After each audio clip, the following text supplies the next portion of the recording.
ओम श्री गणेशाय नमः। वक्रतुंड महाकाय कोटिसूर्यसमप्रभः निर्विघ्नं कुरु मे देव सर्वकार्येषु सर्वदा सर्वकार्येषु नास्तेषां मंगलं येषां हृदयस्थो भगवान् मंगलाय तनोहरे मंगलं भगवान् विष्णु मंगलं गरुडध्वजं मंगलं पुण्डरीकाक्षाय मंगलाय तनोहरे सर्वमांगल्यमांगल्ये शिवे सर्वार्थसाधके शरण्ये त्र्यंबके गौरी नारायणे शरणागत दीनातो परित्राणाय प्राणी सर्वशास्त्रदे देवी नारायणी नमोस्तुते लक्ष्मी नारायण देवता ब्रह्म गौरी देवता ब्रह्म ओम नमो देवाय देवाय नमः सर्वेभ्यो देवेभ्यो नाम प्रार्थना करते नमस्कार समर्पयाम। आप सभी माताओं एवं बहनों को आज जो है हम करवा चौथ व्रत के बारे में बताने जा रहे हैं और आप लोग जो है ध्यानपूर्वक सुनिए। माया पवन पांडे चैनल में आप सभी का हार्दिक स्वागत और अभिनंदन है। तो हम जो है करवा चौथ व्रत कथा की विधि और इसके समस्त अध्याय और आरती सहित बता रहे हैं। जय माता की जय करवा चौथ माता। तो समस्त सुहागिन देवियाँ जो हैं अपने पति की लंबी उम्र की कामना के लिए जो है करवा चौथ का व्रत रखती हैं और करवा माता जो है उनकी समस्त मनोकामनाओं को पूर्ण करती हैं। सर्वप्रथम जो है करवा माता की पूजा करने के लिए उनके विधि विधान को जानना जरूरी है। यह व्रत एक प्राचीन अति प्राचीन व्रत है जिसका प्रचलन महाभारत से भी पूर्व का है और यह व्रत जो है सौभाग्यवती महिलाओं के लिए उत्तम माना गया है। सामान्य मान्यता के अनुसार सुहागिनी इस व्रत को अपने सुहाग की रक्षा के लिए पति की दीर्घायु के लिए रखती हैं। कहा जाता है कि इसे पांडवों की पत्नी द्रौपदी ने भी किया था। तो यह समय जो है कार्तिक मास के कृष्ण पक्ष की चतुर्थी के दिन किया जाता है। चंद्रमा उदय होने पर अर्घ दिया जाता है। तो व्रत की विधि कार्तिक मास के कृष्ण पक्ष की चतुर्थी को करवा चौथ कहते हैं। सुहागवती स्त्रियों के लिए यह बहुत ही श्रेष्ठ व्रत है। स्त्रियां इस व्रत को पति के दीर्घजीवी होने के लिए करती हैं। इस दिन सुहागिन स्त्रियां चावल पीसकर दीवार पर करवा चौथ बनाती हैं जिसे व्रत कहते हैं। इस करवा चौथ में पति के अनेक रूप बनाए जाते हैं तथा सुहाग की वस्तुएं जैसे चूड़ी, बिंदी, बिछुआ, मेहंदी और महावरात के साथ साथ दूध देने वाली गाय, करुआ बेचने वाली कुम्हारी और महावर लगाने वाली नाइन, चूड़ी पहनाने वाली मन्नी, हारिम, 7 भाई और उनकी इकलौती बहन सूर्य, चंद्रमा, गौरी और पार्वती आदि देवी देवताओं के भी चित्र बनाए जाते हैं। सुहागिन स्त्रियों को इस दिन जो है निर्जल व्रत रखना चाहिए। रात्रि को जब चंद्रमा निकल आए तब उसे जो है अर्घ्य दे करके भोजन करना चाहिए। पीली मिट्टी की दौरा बना करके उसकी पूजा करनी चाहिए। यदि दीवार पर करवा चौथ बनाने में कोई असुविधा हो तो करवा चौथ का चित्र बाजार से लेकर के दीवार पर बनाया जा सकता है। ओम जय हो करवा महारानी की माता, करवा माता की जय हो। पहला अध्याय सुनिए आप सभी। एक साहूकार था जिसके 7 बेटे और 1 बेटी थी। 7 भाई व बहन एक साथ बैठ करके भोजन करते थे। एक दिन कार्तिक की चौथ का व्रत आया तो भाई बोला कि बहन आओ भोजन करें। बहन बोली कि आज करवा चौथ का व्रत है, चाँद उगने पर ही खाऊंगी। तब भाइयों ने सोचा कि चाँद उगने तक बहन भूखी रहेगी। तो एक भाई ने दिया जलाया और दूसरे भाई ने छलनी लेकर उसे ढका और नकली चाँद दिखा करके बहन से कहने लगा कि चल चाँद आया है, अर्घ दे ले। बहन अपनी भाभियों से कहने लगी कि चलो अर्घ दे। तो भाभियाँ बोली तुम्हारा चाँद उगा होगा, हमारा चाँद तो रात को उगेगा। बहन ने जब अकेले ही अर्घ दे दिया और खाने लगी तो पहले ही ग्रास में बाल आया और दूसरे ग्रास में जो है कंकड़ आया और तीसरा ग्रास मुंह की ओर जो है किया। तो उसके ससुराल से संदेशा आया कि उसका पति बहुत बीमार है, जल्दी भेजो। माँ ने तब लड़की को विदा किया और कहा कि रास्ते में जो भी मिले उसके पाँव लगना और जो कोई सुहाग का आशीर्वाद दे उसके पल्ले में गांठ लगा करके उसे कुछ रुपए देना। बहन जब भाइयों से विदा हुई तो रास्ते में जो भी मिला उसने यही आशीष दी कि तुम 7 भाइयों की बहन, तुम्हारे भाई सुखी रहें और तुम जो है उनका सुख देखो। सुहाग का आशीष किसी ने भी नहीं दिया। जब वह ससुराल पहुंची तो दरवाजे पर उसकी छोटी नंद खड़ी थी। वह उसके पाँव लगी तो उसने कहा कि सुहागिन रहो, सपूती बनो। यह सुन करके उसने जो है अपने पल्ले से गांठ बांधी और ननद को सोने का सिक्का दिया। तब जो है भीतर गई तो सास ने कहा कि पद धरती पर पड़ा है, तो वह उसके पास जाकर उसकी सेवा करने के लिए बैठ गई। बाद में सास ने दासी के साथ बची खुची रोटी भेज दी। इस प्रकार से समय बीतते बीतते मार्गशीर्ष की चौथ आई तो चौथ माता बोली, करवा ले भाइयों की प्यारी करवा ले। लेकिन जब उसे चौथ माता ने नहीं दिया तो जो है जब उसे चौथ माता ने दिखलाई नहीं दी तो वह बोली, हे माता, आपने मुझे उजाड़ा तो आप ही मेरा उद्धार करोगी, आपको मेरा सुहाग देना पड़ेगा। तब उस चौथ माता ने बताया कि पौष की चौथ आएगी, वह मेरे से बड़ी है, उसे ही सब कहना, वही तुम्हारा सुहाग वापस देगी। पौष की चौथ आकर के चली गई, माघ की चली गई, फाल्गुन की चली गई और चैत्र वैशाख ज्येष्ठ आषाढ़ और श्रावण भादों की सभी चौथ आई और यही कह करके चली गई कि आगे वाली को जो है कहना। असौज की चौथ आई तो उसने जो है बताया कि तुम पर कार्तिक की चौथ नाराज है, उसी ने तुम्हारा सुहाग लिया है, वही वापस कर सकती है, वह आएगी तो पौष पाँव पकड़ कर विनती करना, यह बता करके वह चली गई। जब कार्तिक की चौथ आई तो वह गुस्से में बोली, भाइयों की प्यारी करवा ले, भाइयों की प्यारी करवा ले। तो यह सुन करके चाँद उगनी करवा ले, व्रत खंडन करने वाली करवा ले, भूखी करवा ले। तो यह सुन करके वह चौथ माता को देखकर उसके पाँव पकड़ कर गिड़ाने लगी, ये चौथ माता, मेरा सुहाग तुम्हारे हाथों में है, आप ही मुझे सुहागिन करें। तो माता बोली, पापिन हत्यारिन, मेरे पाँव पकड़ करके क्यों बैठ गई है। तब वह बोली कि जो मुझसे भूल हुई है उसे क्षमा कर दो, अब भूल नहीं करूँगी। तथा चौथ माता ने प्रसन्न होकर के आँखों से काजल, नाखूनों से में से मेहंदी और टीके में से गुरली निकाल करके छोटी उंगली से उसके आदमी पर छींटा दिया। वह उठ करके बैठ गया और बोला कि आज मैं बहुत सोया। वह बोली, क्या सोए, मुझे तो 12 महीने हो गए, अब जा करके चौथ माता ने मेरा सुहाग लौटाया है। तब उसने कहा कि जल्दी से माता का पूजन करो। जब चौथ की कहानी सुनी, करवा का पूजन किया तो प्रसाद खा करके दोनों पत्नी चौपट खेलने बैठ गए। नीचे से दासी आई, उसने उन दोनों को चौपट पासे से खेलते देखा तो उसने सासू जी को जा करके बताया। तब से सारे गांव में यह बात प्रसिद्ध हो गई कि सब स्त्रियां करवा चौथ का व्रत करें तो सुहाग अटल रहेगा। जिस तरह से साहूकार की बेटी का सुहाग दिया, उसी तरह से चौथ माता सबको सुहागिन रखें। और यही करवा चौथ के उपवास की सनातन महिमा है। माताओं एवं मानव पहला अध्याय पूर्ण हुआ, अब दूसरा अध्याय सुनाने चल रहे हैं। जय करवा माता की। आप सभी को करवा चौथ व्रत माता का जो है दूसरा अध्याय सुनाने चल रहे हैं। जय करवा माता की। अति प्राचीन काल की बात है कि एक बार पांडपुत्र अर्जुन तप करने के लिए नीलगिरी पर्वत पर चले गए थे।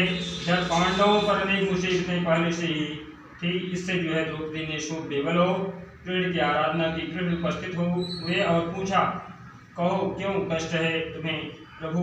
द्रौपदी ने हाथ पकड़ करके कहा, मुझे क्या कष्ट है, आप तो स्वयं जानते हैं, आप तो अंतर्यामी हैं, मुझे कष्टों के बोझ से बेबल कर दिया है। क्या कोई ऐसा उपाय है जिससे इन कष्टों से छुटकारा मिल सके। तुम्हारा प्रश्न अति उत्तम है। द्रौपदी कृष्ण से मुस्कुरा करके बोले, द्रौपदी ऐसे भगवान कृष्ण मुस्कुरा करके बोले कि प्रभु, फिर मुझ दुखी नारी का कष्ट दूर करने का उपाय बताइए। द्रौपदी ने पूछा। यही प्रश्न एक बार पार्वती जी ने शिव जी से कर दिया था। तब श्री शिव जी ने करवा चौथ का विधान बताया था। फिर प्रभु करवा चौथ की जानकारी मुझे भी दीजिए और उसकी कथा कहिए। तब कृष्ण ने एक पल सोचने के बाद जो है कहा, दुख सुख जो सांसारिक माना जाता है, प्राणी उसमें सदा ही लिप्त रहता है। मैं तुम्हें अति उत्तम करवा चौथ व्रत की कथा सुनाता हूँ, इसे ध्यान से सुनो। प्राचीन काल में बड़ी विद्वान धर्मपरायण एक ब्राह्मण रहता था। उसके 4 पुत्र तथा एक गुणवती सुशील पुत्री थी। पुत्री ने विवाहित होकर के चतुर्थी का व्रत किया, किंतु चंद्रोदय से पूर्व ही उसे क्षुधा ने बाध्य कर दिया।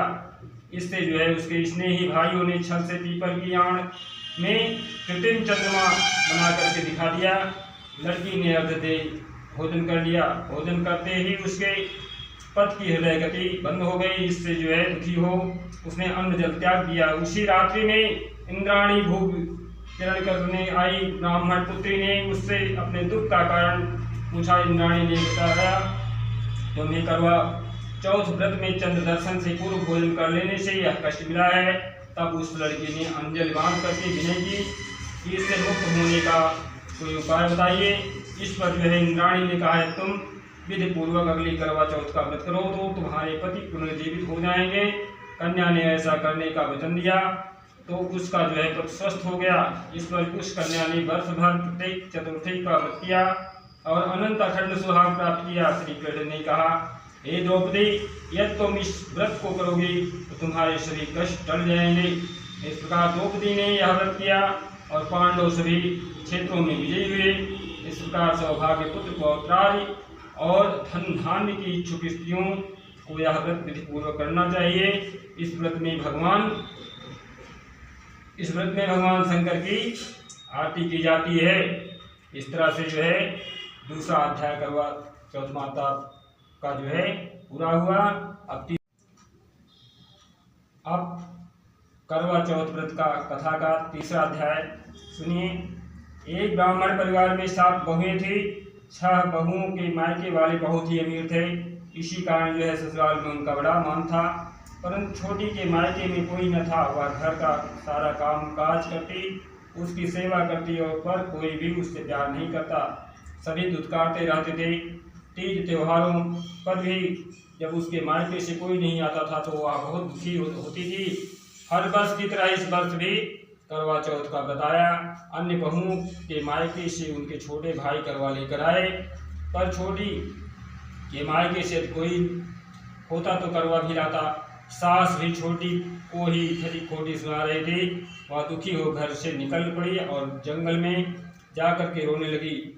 एक नाग बहुत देर से उसका रोना सुनता रहा और अंत में वह अपने दिल में से निकल आया और छोटी बहू से पूछने लगा, बेटी क्या बात है, तुम रो क्यों रही हो? छोटी बहू बोली, आज करवा चौथ है, मेरा कोई भाई नहीं है। यदि मेरा कोई भाई होता तो आज जरूर करवा लेकर के आता। नाग को छोटी बहू पर बहुत दया आ गई। नाग ने कहा कि बेटी तुम घर चलो, मैं अभी करवा लेकर आता हूँ। थोड़ी देर बाद नाग ससुराल पहुँचा। ससुराल वाले इतना सामान देख करके, रुपया पैसा देख करके चकित हो गए। सास भी प्रसन्न हो गई। सास ने प्रसन्न मन से छोटी बहू को नाग देवता के साथ भेज दिया। नाग देवता ने छोटी बहू को अपना सारा महल दिखाया और कहा, जितने दिन चाहो आराम से रहो, मन चाहा खाओ, मन चाहा पहनो, पर एक बात याद रखना, सामने रखी नाद को कभी मत खोलना। छोटी बहू सारा समय महल में आराम से काटती, पर नाद के बारे में उसकी भविष्यता बढ़ती यह थी। एक दिन जब घर में कोई नहीं था, उसने नाद को उठा करके देखा तो हजारों छोटे छोटे सांप के बच्चे इधर उधर रेंगने लगे। उसने जल्दी ही नाद ढक दी। जल्दी में ही एक सांप की पूंछ नाद के नीचे दब करके कट गई। शाम को नाग के आने पर छोटी ने अपनी गलती स्वीकार कर ली। नाग ने भी उसे क्षमा कर दिया और जब छोटी ने ससुराल जाने की इच्छा की तो उसे धन रत्न आदि दे करके विदा किया। छोटी के ससुराल में अब उसकी बड़ी इज्जत होने लगी। जिस सांप की पूंछ कटी थी उसे सभी बंडा कह करके तंग करते थे। एक दिन उसने अपनी माँ से पूछा कि मेरी पूंछ कैसे कटी है। माँ ने कहा कि छोटी बहू ने नाद उठाने और जल्दीबाजी में रखने में के कारण जो है तुम्हारी पूंछ कटी है। तो वह बोला कि मैं छोटी से बदला लूँगा। माँ के बहुत समझाने पर भी वह एक दिन चुपचाप छोटी के घर जा छुपा और मौका पा करके उसे काटने की सोचने लगा। वह छोटी बहू और उसकी सास में किसी बात पर बहस होने लगी और झगड़ा होने लगा। छोटी कसम खा कर कह रही थी कि मैंने ऐसा नहीं किया है। वह कह रही थी कि मुझे बंडा भैया से प्यारा कोई नहीं है, मैं बंडा भैया की कसम खा कर कहती हूँ कि मैंने ऐसा नहीं किया है। बंडा ने जब सुना तो सोचने लगा कि जो मुझसे इतना प्यार करती है मैं उसे ही काटने आया हूँ। वह चुपचाप घर चला गया। माँ ने पूछा, ले आए बहन से बदला? वह कहने लगा, माँ बहन से कैसा बदला। तभी उससे बंडा भाई और छोटी बहन हुए। भाई प्रतिवर्ष चौथ के दिन जो है करवा लेकर जाता था और बहन बड़े प्यार से करवा चौथ का व्रत रखती थी। इस प्रकार से करवा चौथ माता का तीसरा अध्याय संपूर्ण हुआ। अब आप सभी को हम चौथा अध्याय सुनाने चल रहे हैं। जय। आप सभी अब चौथा अध्याय सुनिए। प्राचीन काल में करवा नाम की एक पतिव्रता स्त्री अपने पति के साथ नदी के किनारे एक गांव में रहती थी। कार्तिक मास के कृष्ण पक्ष की चतुर्थी चौथ के दिन उसका पति नदी में स्नान करने के लिए गया। स्नान करते समय एक मगरमच्छ ने उसका पैर पकड़ लिया। वह करवा करवा नाम लेकर के जोर जोर से अपनी पत्नी को पुकारने लगा। उसकी आवाज़ सुनकर के उसकी पत्नी दौड़ करके आई और उसने मगर को कच्चे धागे से बांध दिया। मगर को बांध करके वह यमराज के यहाँ पहुंची और यमराज से बोली, भगवान, मगरमच्छ ने मेरे पति का पैर पकड़ लिया है, अतः पैर पकड़ने के अपराध में आप अपने बल से उस मगरमच्छ को नरक में ले जाओ। यमराज ने कहा, अभी मगरमच्छ की आयु शेष है, अतः मैं उसे नहीं मार सकता हूँ। इस प्रकार से करवा ने कहा, यदि आप ऐसा नहीं करोगे तो मैं आपको श्राप दे करके नष्ट कर दूंगी। यह सुनकर के यमराज डर गए और उस पतिव्रता स्त्री करवा के साथ जाकर के मगरमच्छ को उन्होंने यमपुरी भेज दिया और करवा के पति को दीर्घायु प्रदान की। उसी दिन से वह करवा चौथ मनाई जाती है और सुहागिन स्त्रियों के द्वारा यह व्रत रखा जाता है। हे करवा माता, जैसे तुमने अपने पति की रक्षा की वैसे सब के पतियों की रक्षा करना। तो करवा माता ने इसी मगरमच्छ को यहाँ देखिए आप सभी भक्तगण, करवा माता ने इसी मगरमच्छ को कच्चे धागे से बांध दिया और यह मगरमच्छ जो है आज गंगा माता की सवारी हुआ।